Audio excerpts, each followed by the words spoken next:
Titanic cinema గురించి అందరికీ తెలుసు. దాని కథ గురించి అడిగితే ఒక ధనవంతురాలికి పేదవాడికి మధ్యలో ప్రేమ, ఆమెను కాపాడటానికి అతను చేసిన ప్రాణత్యాగం అని అందరూ చెప్తారు. కానీ అది నిజం కాదు. అసలు కథ ఏమిటంటే, టైటానిక్లో స్కాట్లాండ్కు చెందిన జాన్ హార్పర్ అనే ఒక పాస్టర్ తన కూతురు ఇంకా చెల్లితో టైటానిక్లో ప్రయాణిస్తూ ఉండగా అది మునిగిపోయింది. అప్పుడు జాన్ హార్పర్ తన కూతురిని ఇంకా చెల్లిని లైఫ్ బోట్లో ఎక్కించి తను మాత్రం లైఫ్ జాకెట్ వేసుకుని ఆ గడ్డ కట్టించే చలిలో నీళ్ళల్లో సహాయం కోసం తేలుతూ ఉంటారు. అప్పుడు అక్కడ లైఫ్ జాకెట్ కూడా లేకుండా ఒక వ్యక్తి మునిగిపోతూ ఉంటే హార్పర్ అతన్ని కాపాడి, నీకు యేసయ్య గురించి తెలుసా అని అడుగుతారు. ఆ వ్యక్తి తెలియదని చెప్తాడు.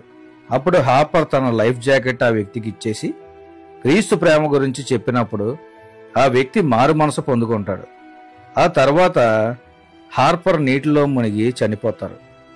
కొన్ని రోజుల తర్వాత టైటానిక్ సంఘటనలో బ్రతికిన వాళ్ళను ఇంటర్వ్యూ చేస్తూ ఉంటే ఆ వ్యక్తి చెప్తాడు, హార్పర్ చివరగా క్రీస్తు సువార్త ప్రకటిస్తుండగా రక్షించబడింది నేనే అని, తన లైఫ్ జాకెట్ నాకు ఇవ్వడం వల్లే ఈ రోజు నేను ఇంకా బతికి ఉన్నానని ఆయన చెప్తాడు.